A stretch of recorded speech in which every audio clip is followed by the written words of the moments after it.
This is the Red All Over Show with me, Josh Everton, Tracy Martin, Craig Wood, and Alan Smith. And that is not the second time I've tried to do that, because the first time went so well. We're going to quickly preview Barnsley's Bristol Street Motors Trophy game, if that's what it's called now. Not unfortunately, it's not called Papa John's anymore, which massive hit to everyone that did redeem the 50% off pizzas. If you had an EFL season card, I feel for you. I'm in the same boat. We're going to preview the Reds against Bradford City.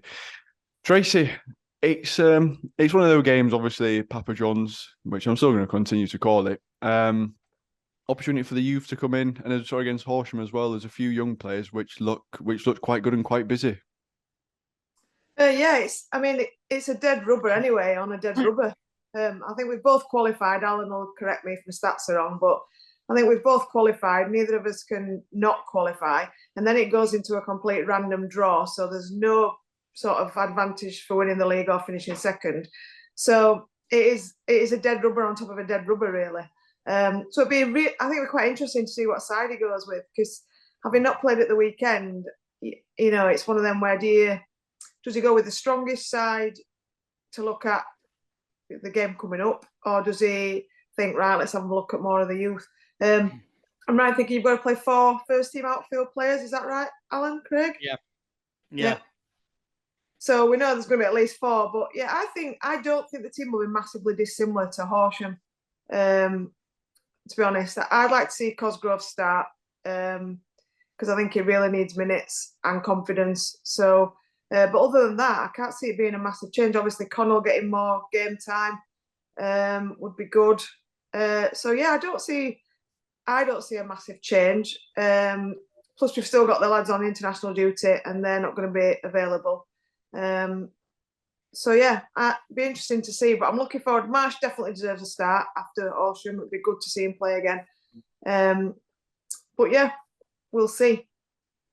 Alice is one of them ones, obviously, as Tracy said, it's basically a friendly at this point, an opportunity to get minutes into players. And I think one of the key ones, obviously, Sam Cosgrove, because he just looks like he needs that goal. We saw against Horsham, he had a couple of opportunities, but it just seems like he just needs that one goal just to settle himself in nicely.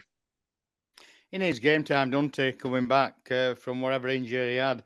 The other thing I will say is, I will go in tomorrow afternoon to watch under-21s. I think they should have had a game, but there's no under-21, I don't think, now tomorrow.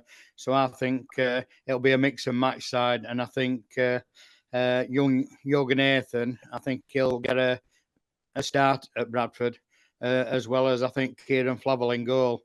So I think you'll see a fair number of changes, and there'll be some coming off bench. As I say, we're through to the next round of the BSM trophy. I'll do a BSM trophy. It's not what you think, a BSM, but yeah, we'll go to Bradford, and we've sold tickets. They've all sold out, so I think they can pay out gate anybody who wants to go. So that's good for our fans again travelling to Bradford, and it should be a good game. Although they were 4-0 down on Saturday at lunchtime at Notts County, but they fought back in second half under Graham Alexander to come pull it back to 4-2. So Bradford want to go out and prove something to new gaffer, isn't he? He's not been there long, has he, Alexander? No, I think Mark Hughes were there before, got sacked a few weeks ago. They are sat 19th and have lost 4 in a row at the minute, so it's not looking great for them. Craig, I'm excited to come to you because you gave Collins the month of November to sort of change your mind and change your opinion on, obviously, Horsham, professional first half, second half, job done, just went through the motions of it, really. And this Bradford game, as we've already alluded to, it's a weird one of, I wouldn't be surprised to see us lose it because there's no point in going and play first team players necessarily in this one. Mindful of league duties returning soon. How would you feel about this one in terms of Collins, of if he does lose, but obviously with the context of the side that he could potentially put out? I think he should go to win every game. I don't think there's any game that he should play and think, it don't matter if we win or lose. I'm opposite. I think that this team's needs the confidence because there's too many players out there that I think are just are just going through the motions each game. There doesn't seem to be. Cosgrove, he needs minutes. He needs something because I don't know. Maybe it's because I'm just used to smaller forwards, but it just doesn't seem to be at the same level as everybody else. They all seem to be a bit faster, a bit more switched on. Luca Connell needs the minutes because obviously the time he's had out of the game. He needs to be working on some stuff. I want to see Jack Shepherd again at centre back. I didn't think he had the best game against Horsham. I think he nearly got Connell injured again. Because he on multiple occasions get passing it to him and then Connell gets snapped. So much so that Connell started screaming at him. So I think we should go with a semi-strong side. I think Yoga Nathan, I agree, that kid's got some talent and he needs to start. Aidan Marsh again, I thought were brilliant when he were playing. I think as strikers lost against Horsham, they seem to lose their energy in that second half. I think that game looked a lot easier than it was because we took every chance we had in that first half. In that second half, I thought they were the better team by far, especially for the first 20, 25 minutes of the second half. And if that had been a club in our league, we could have been in trouble. So I don't think it's a case of just put a bunch of kids out there, match don't matter, so on and so forth. I still think Collins is trying to get his system sorted out. So I still think there's players out there that need to learn his system, and especially them that are coming into the first team or are not being quite in the first team because of injuries and such. And yeah, so I completely agree with what other guys have said. But I do put a lot on this game, and I do expect us to win. And same as I said against Horsham, these guys are well out of form, and I expect us to win emphatically. Could see Joe Ackroyd, I think, coming in as well because he went on the bench at Horsham. That's another player who I really like, Ackroyd. He's got the energy in that midfield. He's the sort of player that when he's in his team, he brings everybody else's energy levels up because they all look at him and they're like, Jesus, we look really bad if we don't keep up with him. So, I'd like to see him play as well. I hope McCarthy plays as well because he's another one that needs some time. I know it's switching the back three around again, but I really think he's always looked all right, I think, when he's played. Not that we've seen loads of him, but whenever he's played, I think he looks steady. He's certainly a bit more experienced than some of the others, and I just think I'm quite keen for him to have some more game time because he just seems to be getting stifled a bit in the under-21s. He don't seem to make any progress getting into that first team squad. Anything to get Williams back on the right wing back slot, I'm happy with. So Conor McCarthy at right wing back, centre back, I'm happy with that. I think he played there a couple of times for us last season before he got injured, and he looked decent. He's looked decent in all matches I've seen him play, and he's been playing in this cup. So I wouldn't be surprised if he's playing. And then I followed the training session out, and what I noticed is that new lad who signed, who'd been in under-21s as a trialist, Aaron Atkinson's been training as well with first team. So might see him at Bradford as well. Where does he play? What I think that'll be is I think it'll be another midfielder, Aaron Atkinson, but he's a goal-scoring midfielder.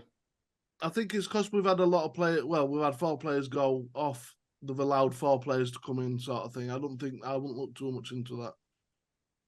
This is an interesting. I know there's one thing which I think is quite interesting for me, Tracy, is it's sort of that step up in competition for Luca Connell on his way back. Obviously, Horsham non-league side, it's almost the perfect step in a way. Because I'd imagine Bradford, you've got Graham Alexander just come in. He still needs to work out his side, so he's probably going to play a strong side against us to see sort of who might be in his plans and who's not going to be his plans, especially coming up to January as well. So I expect Bradford to play a strong side, and it feels like a nice progressive step for Luca to make on his way to come back. And I think same with Conor McCarthy as well. Would you agree?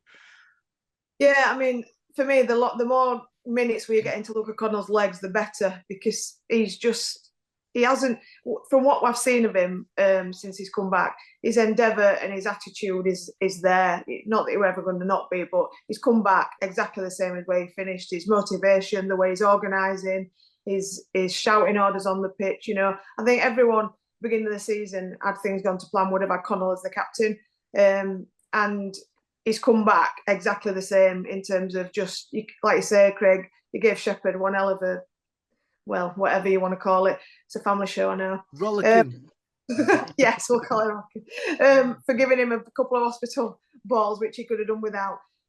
So yeah, it's just great to see him back there. And I think a bit like what we said about Joe Ackroyd, he just raises a lot of the other rest of the team's performances just by being there. So yeah, the more minutes we get into him, the better, because the sooner he's back to 90 minutes playing at the level he was last season, the better. I think it's only gonna, well, everyone's been begging for him to come back, and the more he plays, the better. Because if Jordan Williams don't start tomorrow, Tracy, I can see him being captain tomorrow.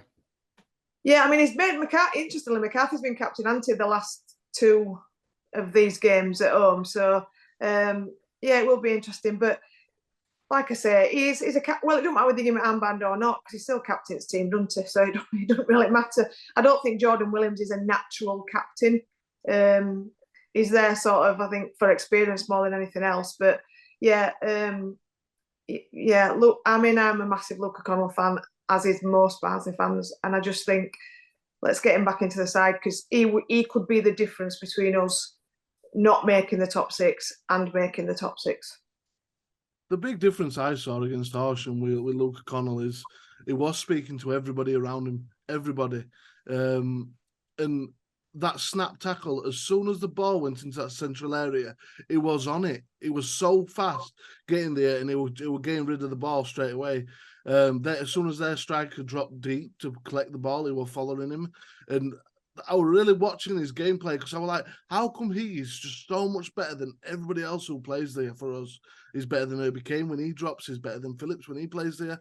And it's his work rate as well. It's his ability to track a man and to read the game and where it's going. And I think that's why he's so elite in that position for us. I just think he reads and he always the game finds a man, Craig. He always finds a man. And he's not scared. He's not scared to tackle him. Well. Like Russell is scared of tackling, if you ask me, because he doesn't do it often enough. For such a big man, he's a little scared half of the time. I mean, he's brilliant, Luca Connell, and the quicker he gets back, the quicker our performances will turn. And I don't mean results, because we've had plenty of good results this season, but the performances have not been there this season. Yeah, I think it's an interesting one. I think it's probably one in which Luke Connell's a player you can build, especially a League One side around, from his attributes and the way in which he plays and his style. I think it's something missing is the reading of the game, necessarily, because you look at John Russell and the way he's built, and you look at him like perfect holding midfielder, got size, long, big, he's strong. But I agree, he's just missing that. You can't teach someone as well how to do what Luke Connell does. That's sixth sense, isn't it? It's like a sixth sense. A natural he just ability. knows where to be at all times, does Connell. And Johnny Russell just seems to. I reckon it could come later on into Russell, but it just seems so natural with Connell. Yeah, certainly. So team selection wise, we've got Al. You've got Kieran Flavel in the net. We've got a back. So we've got Conor McCarthy potentially coming back in. Jack Shepherd, you want to see, Craig. So we need another left centre half. I don't want to see him in centre again. I really want to impress with him in centre. I want to see him on the left. I want him seeing peeing them balls down that left-hand side.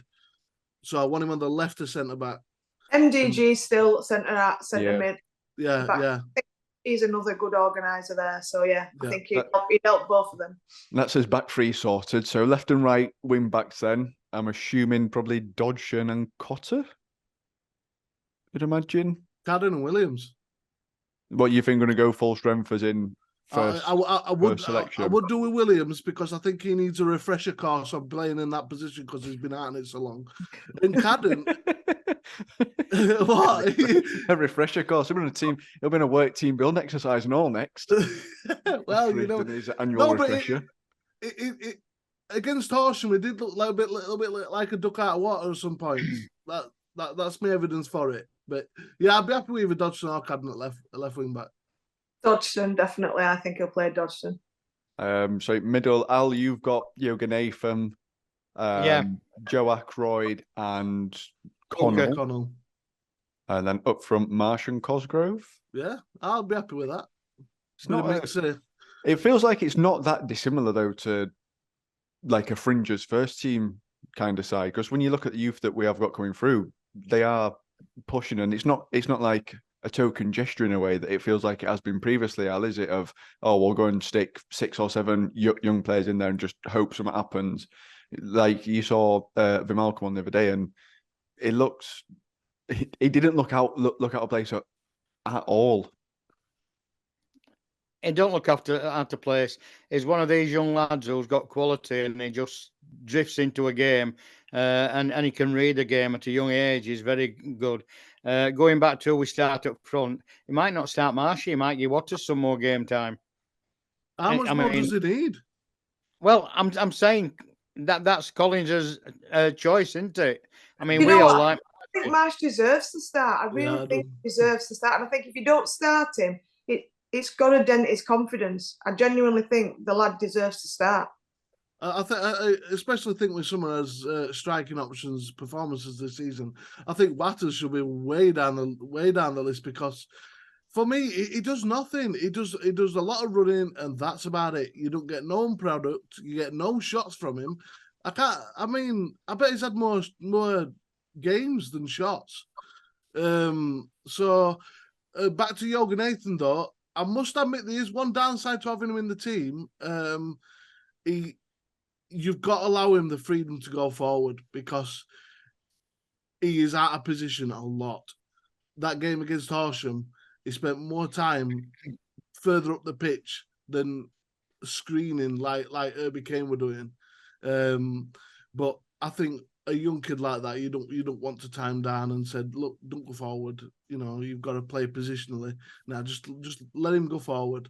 But that is one downside to having him in the team, which I think having Luca Connell will be great at counteracting that, because he's always in position. So he will allow Jorgen Nathan and allow whoever plays next to him to the freedom to go up the pitch and be able to be out of position defensively.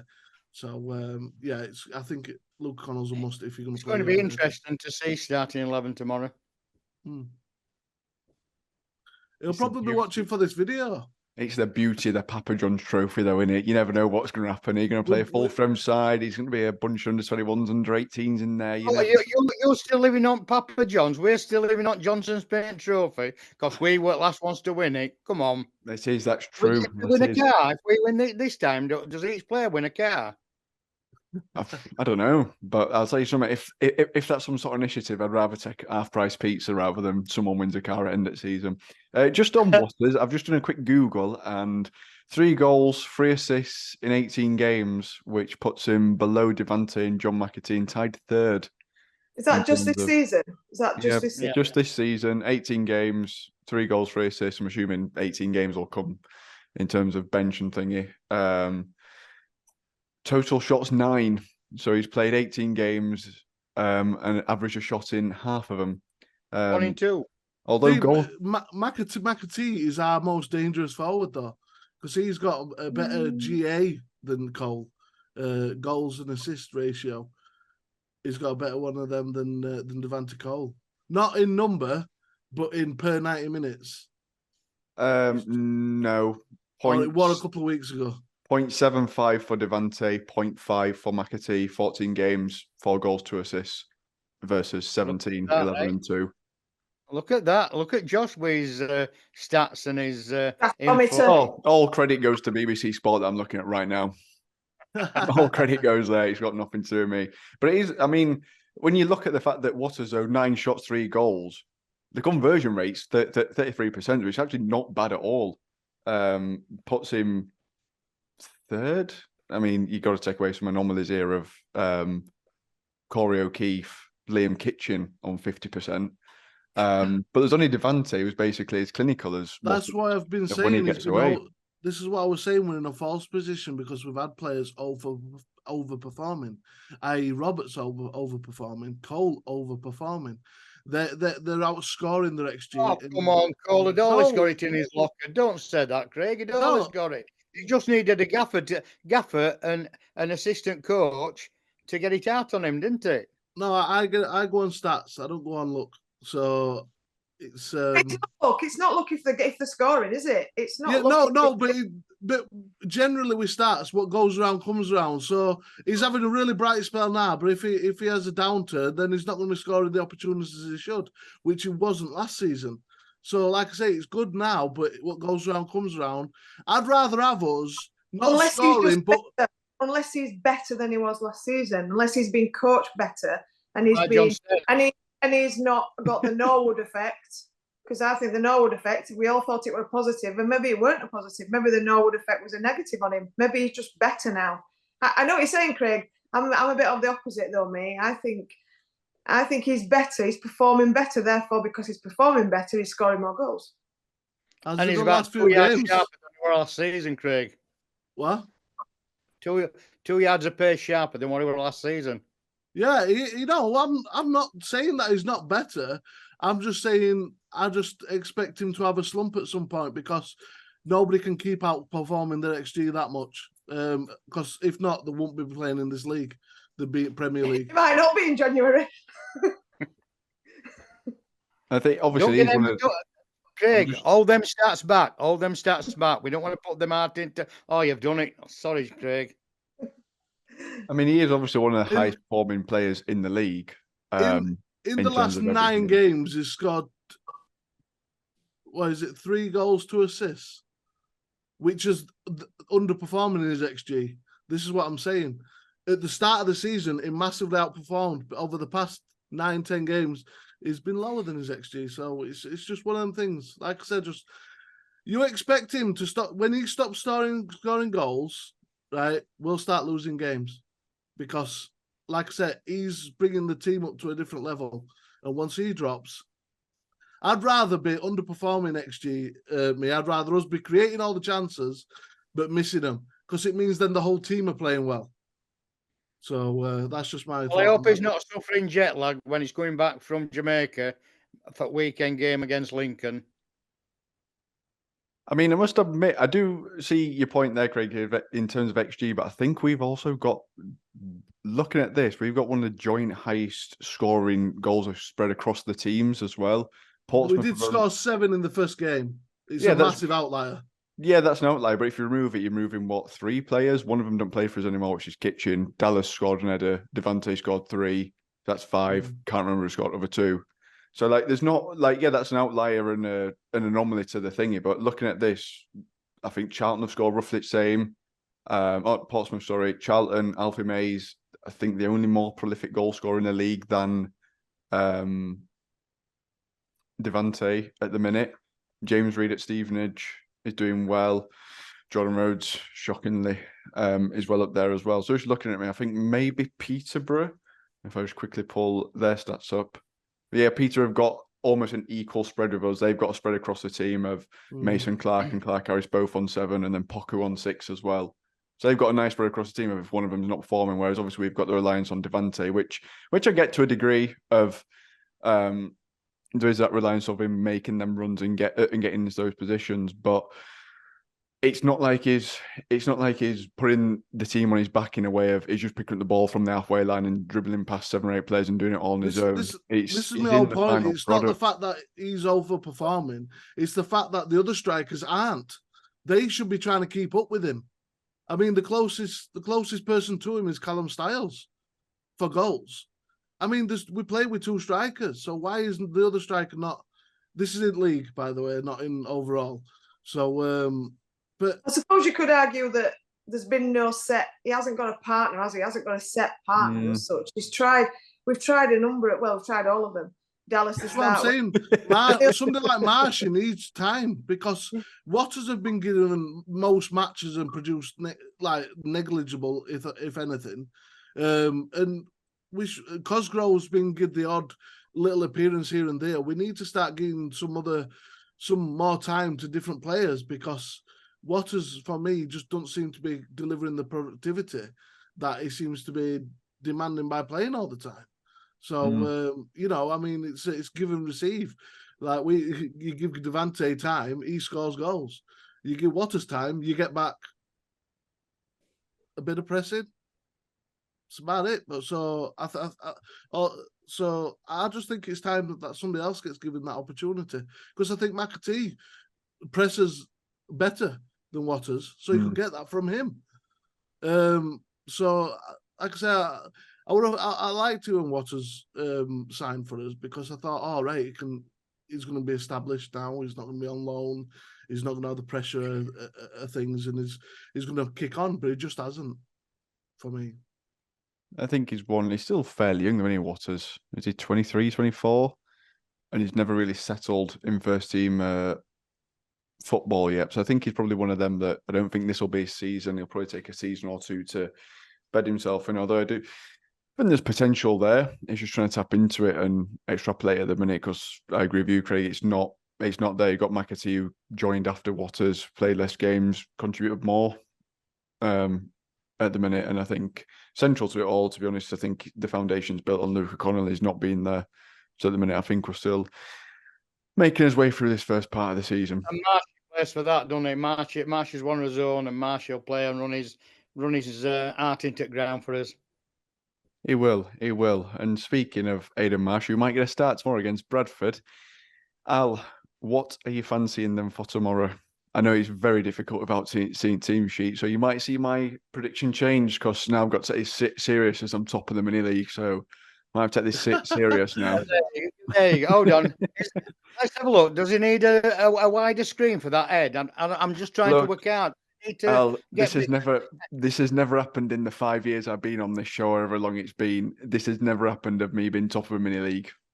Well, Graham Alexander might surprise us tomorrow. There were 2 ex-Reds on bench on Saturday. Harry Chapman and Clark Adoa. They didn't get on, so I'm expecting both those 2 to start tomorrow in cup competition to get some minutes.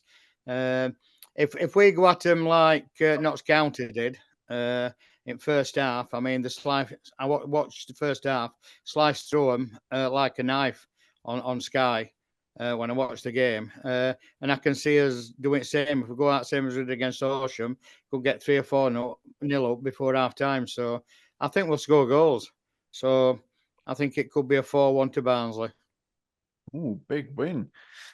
Craig, I'm going to come to you and your stats, because I feel like you've got some stats to back us up for winning this game or losing. Well, in the past few games, I think in the past 5 games, 3-0 has happened 3 times in the past 5 games. So obviously Derby won us 3-0. We've beat Shrewsbury 3-0, and we also beat Horsham 3-0. So I'm going to go with 3-0, because that seems to be a general theme of things. Which way though? Which way are you going? Oh, but you Reds. That's what I like to do. Tracy, what about you? Well, I'm just looking purely at this competition. They've pretty much mirrored our results. They beat Grimsby 2-1. They beat City 3-0. So they're pretty close to us, really. So based on just this cup competition, I'm going for a draw. I think a 2-2 draw. And then I know it won't count for Andy's prediction competition, but then obviously we'll do them on pens. But I know that won't count, so I'm just going for a 2-2 draw. Oh, you get an extra point if you get a penalty, don't you, in this competition? Yeah. Not penalty. Top, yeah. Interesting. I think we're going to do a massive rotator side with an eye on Lincoln. I think. I'm tempted. How serious is Declan? No, I'm tempted. Hey, get Tony a call. Come on. Fish it out, Josh. Don't lose it.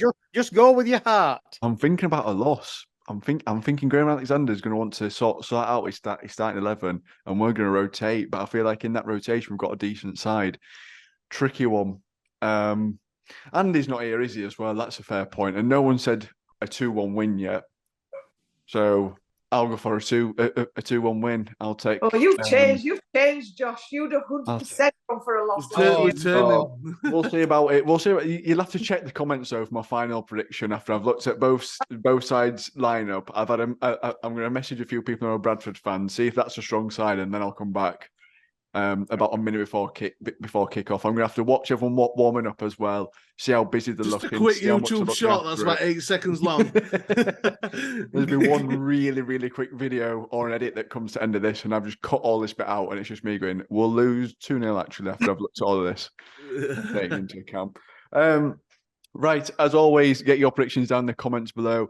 Like and subscribe to the channel, and we'll be back on Wednesday with our reaction to the Bradford City game and also previewing the Reds away at Lincoln. You Reds.